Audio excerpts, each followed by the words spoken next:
আসসালামু আলাইকুম দর্শক, আপনারা দেখছেন বিডিসি টিভি 12 জাতীয় সংবাদ।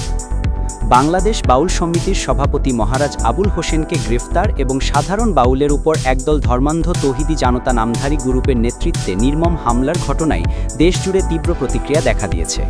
ঘটনাটির স্বচ্ছ তদন্ত ও দোষীদের দ্রুত আইনের আওতায় আনার দাবিতে নিন্দার ঝড় উঠেছে বিভিন্ন রাজনৈতিক দল ও নাগরিক সমাজে। বিশেষ করে বিএনপি, জাকের পার্টি সহ বেশ কয়েকটি জাতীয় রাজনৈতিক দল এক যৌথ বিবৃতিতে জানিয়েছে, বাউল সম্প্রদায় বাংলাদেশের সংস্কৃতি ও মানবতাবাদী চর্চার এক গুরুত্বপূর্ণ অংশ।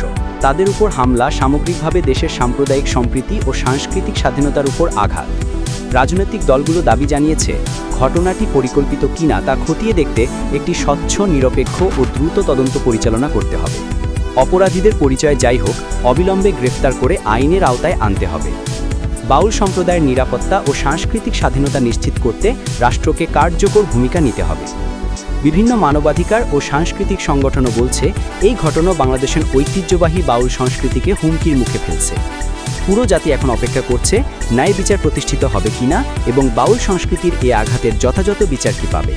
BDC.TV12 সত্য সংবাদে। দর্শক, দেশ ও বিদেশ যে যেখান থেকেই দেখছেন আমাদের বিডিসি টিভি 12, ভালো লাগলে অবশ্যই চ্যানেলটি সাবস্ক্রাইব করবেন। ধন্যবাদ।